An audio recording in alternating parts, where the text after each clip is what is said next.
আচ্ছা, আমরা মানব জীবনের ধারাবাহিকতা এই অধ্যায়টা পড়তেছিলাম। এটা আজকে আমাদের সেকেন্ড লেকচার। আচ্ছা, এই অধ্যায় থেকে আমরা কি পড়ছিলাম? তোমার ফার্স্ট ক্লাসে কি পড়ছিলাম? স্ক্রোটাম এই জিনিসটা পড়ছিলাম কিন্তু। যে স্ক্রোটামের তাপমাত্রাটা 2 ডিগ্রি সেলসিয়াস কম হয়ে থাকে। বুঝতে পারছো?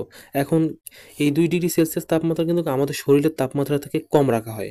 তোমরা কি স্ক্রোটাম জিনিসটা এখনো বুঝতে পারতেছো? মানে আমাদের যে একজোড়া শুক্রাশয় থাকে, এইটা যে আবরণে আবৃত থাকে একটা বাইরে এপিডার্মিস, এই গোটা আবরণটাকে এরা বলতেছে স্ক্রোটাম। বোঝা গেছে? মানে থলি সদৃশ যে অঙ্গটা।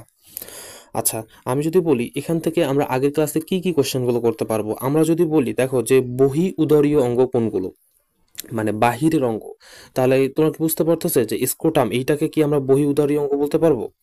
বুঝতে পারছো? আচ্ছা, এখান থেকে যদি আমি বলি যে মুখ্য জননাঙ্গ আবার গৌণ জননাঙ্গ, এর আগের ক্লাসে কিন্তু আমরা পড়ছি জিনিসগুলো, আমি তোমাদেরকে একটু মনে করে দিচ্ছি যে সেমিনাল ভেসিকল কি করে থাকে, প্রচুর পরিমাণে তোমার কি করে থাকে, তোমার এটা মানে একটা পিচ্ছিল পদার্থ ক্ষরণ করে থাকে সেমিনাল ভেসিকল। বুঝতে পারছো?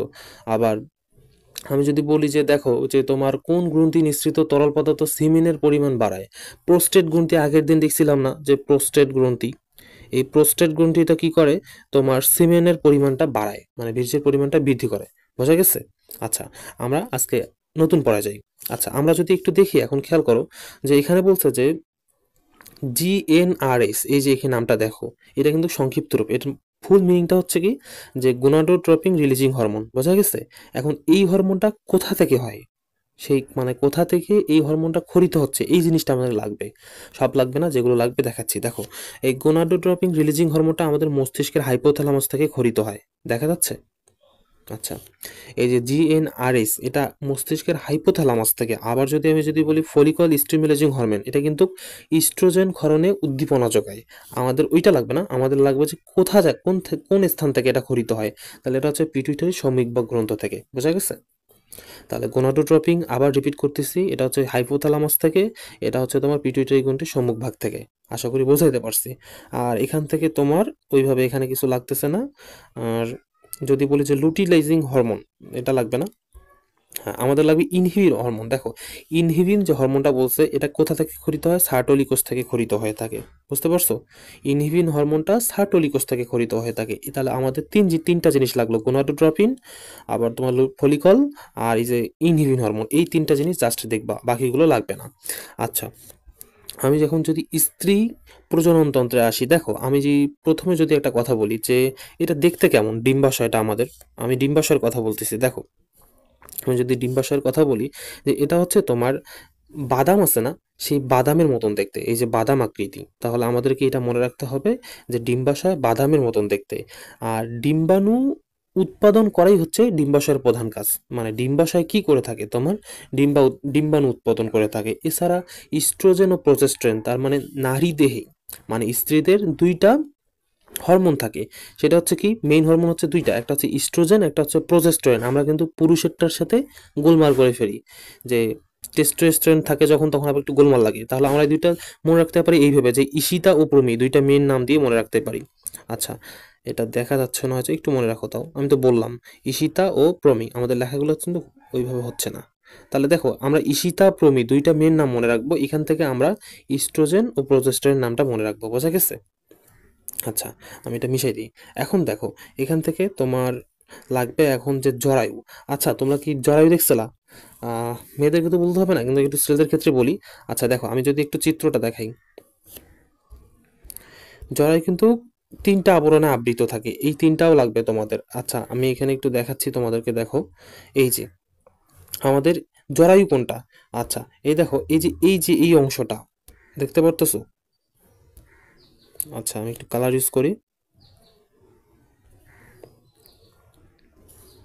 আচ্ছা, এখন দেখো, এই যে এই অংশটাকে আমরা জরায়ু বলতেছি।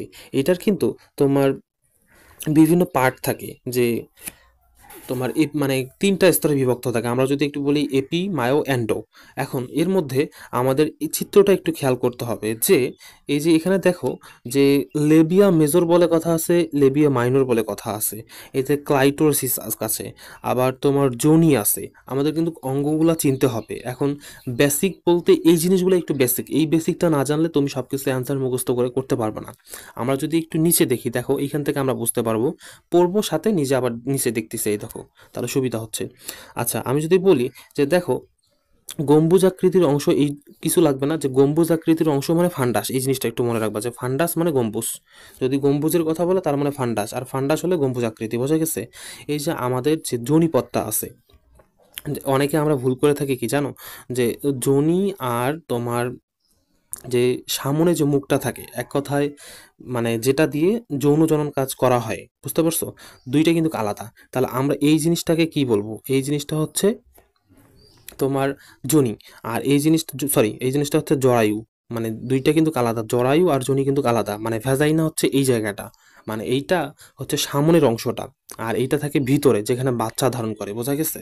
আচ্ছা আমি যদি বলি, এইখানে দেখো আমরা চিত্রের সাথে একটু মিল করে পড়ি তাহলে সুবিধা হবে, যে গর্ভাবস্থায় কিন্তু এটা 20 গুণ বৃদ্ধি পায়। আমাদের জরায়ুটা আছে না, এই যে জরায়ুটা যেটা দেখাইলাম একটু আগে, এই যে এইটা, এটা গর্ভাবস্থায় 20 গুণ পরিমাণ বৃদ্ধি পায়। পেয়ে যখন প্রসারিত হয় তখন রিল্যাক্সিন হরমোনের প্রভাবে আস্তে আস্তে বাচ্চাটা বের হয়ে আসে, বোঝা গেছে? আচ্ছা ফোন দিছে কোম্পানি থেকে বাদ।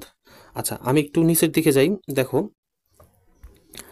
আমি যদি এখন তোমাদেরকে একটু বোঝাই, দেখো এখানে কি বলছে, মানে আমাদের এখানে মেইন থিম জিনিসটা কি, যে যোনি কি করে থাকে তোমার রুগী নামক অসংখ্য ভাঁজ সৃষ্টি করে থাকে। এই রুগী নামক ভাঁজগুলো তোমার ওয়াই আকৃতির হয়ে থাকে, এই যে ওয়াই আকৃতির ভাঁজ সৃষ্টি করে থাকে। এই যে এই ভাঁজগুলো আবার কোনগুলো, এই দেখো যে লেবিয়া মেজোরা, লেবিয়া মাইনোরা, বোঝা গেছে? এখন কি এর মধ্যে তোমার লেবিয়া মেজোরা যেগুলো যেগুলো প্রধান, সেগুলো একটু মোটা এবং বাহিরের দিকে থাকে, আর মাইনর যেটা ছোট সেটা ভিতরের দিকে থাকে, বোঝা গেছে? আর এই সামনের দিকে একটা মাংসল অংশ থাকে, এই যে যেখানে আমি ট্যাপ করতেছি দেখো, এই মাংসলটা কি করে থাকে তোমার এক্সাইটমেন্ট বাড়ায় মেয়েদের। এইটা কি করে থাকে তোমার মানে মানে যখন সেক্সুয়ালি অ্যাডাল্ট হয়, এই জিনিসটার দ্বারা তারা একটু উত্তেজনা পেয়ে থাকে, এটাকে বলা হয় থাকে তোমার ক্লাইটোরিস। এটা যে আমি এইভাবে বললাম তার মানে এমন না যে এটা লাগবে না। যদি বলে যে যৌন উদ্দীপনক, মানে যৌন উদ্দীপনা জায়গায় কোন অঙ্গটি, সেটা হবে কি ক্লাইটোরিস। তার মানে এটা কি আমরা খারাপ কথা বললাম? না, এটা আমরা শিখলাম। তার মানে এই মাংসল প্রিন্টটা আমাদের কি করে থাকে তোমার যৌন উদ্দীপনা জায়গায়, বোঝা গেছে? আর এই যে বাইরের দিকে যে আবরণ থাকে, এই আবরণগুলো লেবিয়া মেজর, লেবিয়া মাইনর দুইভাবে বিভক্ত। মানে এগুলো হচ্ছে কি পর্দা সুলভ, মানে ভাল্ব যেটা বলা হয়, ভাল্ব, বুঝতে পারছো? তারপরে আমার এই অংশটা কি ক্লিয়ার হইলাম বইয়ের? এখান থেকে কিন্তু আর কিছু লাগবে না, আমরা যতটুকু লাগবে সেটা বলছি। রোগী নামক অভিক্ষেপ ভাঁজ এগুলো বুঝতে পারছো? এই যে ক্লাইটোরিস বলছি না, দেখো কমলা কালার দিয়ে ক্লাইটোরিস জিনিসটা দেওয়া আছে, বুঝতে পারছো? এই যে লেবিয়া মেজর, লেবিয়া মাইনর আমরা কিন্তু চিত্রসহ ইতিমধ্যে দেখে গেছি যে আমাদের জরায়ু আর যোনি দুইটা আলাদা। যোনি বলতে হচ্ছে ভেজাইনা সামনের অংশটা, আর ভিতরে যেটা থাকে মানে যেটা দিয়ে যৌনচরণ সম্পন্ন করে থাকে এটা হচ্ছে ভিতরের অংশটা, আর সামনে যেটা থাকে সেটাকে বলতে হচ্ছে কি তোমার মানে ভেজাইনা বা যোনিপথ। এইখানে তোমার অনেকগুলো পর্দা থাকে সামনে, আর একটা মাংসল পিণ্ড থাকে যেটা আমরা এখন পড়লাম, বুঝতে পারছো? আচ্ছা আমরা যদি একটু দেখি এখন, যে এই দেখো আবার রিপিট করতেছে জিনিসগুলো, এই কথাবার্তাগুলো, যে গোনাডোট্রপিন রিলিজিং হরমোন এটা হাইপোথ্যালামাস থেকে খরিত হয়ে থাকে। আবার ফলিকল স্টিমুলেজিং হরমোন এটা কি করে থাকে, একটু আগে বললাম না যে ইস্ট্রোজেন হরমোন উৎপাদনে উদ্দীপনা যোগায়। এই জিনিসটা একটু মনে রাখতে হবে, বোঝা গেছে?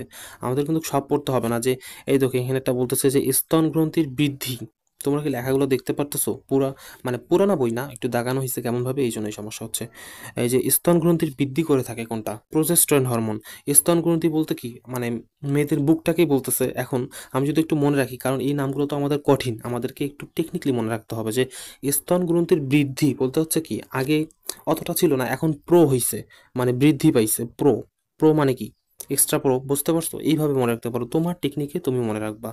আচ্ছা এই জিনিসটা এখান থেকে লাগবে, এটা খুব ইম্পর্টেন্ট। যে এই যে রিল্যাক্সিন হরমোন, দেখো ডিম্বাশয় ও অমরা থেকে রিল্যাক্সিন হরমোনটা খরিত হয়ে থাকে। আর এখানে একটা আমরা সবসময় ভেজাল করে থাকি, যে ইস্ট্রোজেন হরমোন দেব না রিল্যাক্সিন হরমোন দিব। যখন এখানে বলবে যে শ্রোণীদেশীয় লিগামেন্ট ও পেশির সংকোচন ঘটায়, তখন আমরা দিব রিল্যাক্সিন হরমোন। আমাদের কিন্তু এখানে কোশ্চেন দুইটা হয়ে থাকে, যে জরায়ুর সংকোচন ঘটায় কোনটা, সেটা হচ্ছে ইস্ট্রোজেন। আর এই যে রিল্যাক্সিন হরমোন কি করে তোমার শ্রোণীদেশীয় লিগামেন্ট ও পেশির সংকোচন কথা, মানে পেশি কথাটা যখন থাকবে তখন আমরা তোমার রিল্যাক্সিন হরমোনটা দিব, বুঝতে পারছো? আর একটা আছে আমাদের এডিএস হরমোন। আমি যদি এখন বলি যে এডিএস হরমোনের অপর নাম হচ্ছে কি ভ্যাসোপ্রেসিন হরমোন। এডিএস, এই যে এডিএস, এটা কিন্তু পানির পরিমাণটা নিয়ন্ত্রণ করে থাকে। এডিএস বা ভ্যাসোপ্রেসিন হরমোন, এই হরমোনটা কি করে থাকে তোমার পশ্চাৎ পিটুইটারি গ্রন্থি থেকে নিঃসৃত হয়ে থাকে। তেমনই আরেকটা আছে, সেটা হচ্ছে কি অক্সিটোসিন, এই জন্য একসাথে দিলাম। দুইটাই পশ্চাৎ পিটুইটারি গ্রন্থি থেকে নিঃসৃত হয়। এই পশ্চাৎ পিটুইটারি গ্রন্থি থেকে যে নিঃসৃত হয় এর কাজটা কি? এই অক্সিটোসিন কি করে থাকে? জরায়ুর সংকোচন ঘটিয়ে সন্তান ও একটু আগে বললাম যে ইস্ট্রোজেন, মানে এই অক্সিজেন ও ইস্ট্রোজেন, এই দুইটা মনে রাখবা, যে শুধুমাত্র জরায়ুর সংকোচন ঘটায় কোনটা? অক্সিজেন ও মানে অক্সিটোসিন আর ইস্ট্রোজেন।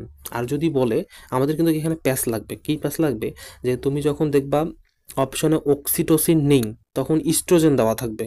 এখানে কিন্তু এটা উল্লেখ করেনি, আমাদের অনবয় দেওয়া আছে। মানে অক্সিটোসিন ও ইস্ট্রোজেন, কথাটা ভালো করে শোনো, দুইটাই তোমার জরায়ুর সংকোচনে ভূমিকা রাখে। আর যদি বলে পেশি, এই যে তোমার একটু আগে যে আমরা কথাটা বললাম যে শ্রোণীদেশীয় লিগামেন্ট ও পেশির সংকোচনে কে সহায়তা করে থাকে, বুঝতে পারছো? সেটা হচ্ছে রিল্যাক্সিন হরমোন। পার্থক্যটা বুঝতে পারছো? আচ্ছা, আমরা কিন্তু জাইগোট জিনিসটা বুঝি, যে দেখো ইমপ্লান্টেশন, জাইগোট, এই কথাবার্তাগুলো কি তুমি বোঝো? মানে ওইভাবে শুনছো কিন্তু বোঝো না, আমি মনে করি। যেটা দেখো জাইগোট কি, একটা কোষের মিল, মানে পুংগ্যামেট স্ত্রী গ্যামেট মিল হয়ে যেটা গঠিত হয় সেটাকে আমরা বলি জাইগোট। এখন এই জাইগোটটা তো একটা জায়গায় সংস্থাপিত হয়, আস্তে আস্তে ওই ভ্রূণটা বড় হয়। এখন এই জায়গাটার নাম হচ্ছে ইমপ্লান্ট, মানে হচ্ছে কি স্থাপন করা, মানে ইমপ্লান্ট বলা হয় থাকে। মানে জরায়ুর গাত্রে যে এই জাইগোটটা এসে সংস্থাপিত হয় জরায়ুর গাত্রে, সেটাকে বলা হয় ইমপ্লান্ট। এই ইমপ্লান্টের সময়টা লাগবে, সেটা হচ্ছে কত? 6 থেকে 9 দিন। কোনো কোনো বইয়ে এই 6 থেকে 9 দিন না দেওয়া থাকলে 12 দেওয়া থাকবে। যেমন আমি একটু আগে বললাম যে এখানে অক্সিটোসিন হরমোন না থাকলে আমরা এই ইস্ট্রোজেন হরমোনটা দিব, বুঝতে পারছো? কিন্তু জরায়ুতে মূল সংকোচনটা ঘটায় কিন্তু তোমার অক্সিটোসিন, আর শ্রোণীদোষের ক্ষেত্রে রিল্যাক্সিন। এই বেশি না কিন্তু, জাস্ট এই কয়েকটা টার্ম। আচ্ছা, আমরা অল্প করে পড়বো কিন্তু একদম খুঁটি নাটি সব পড়বো। আর বইয়ের বিকল্প কিছু নেই, তোমরা বই থেকে পড়লে ম্যাক্সিমাম কোশ্চেনের উত্তর করতে পারবা।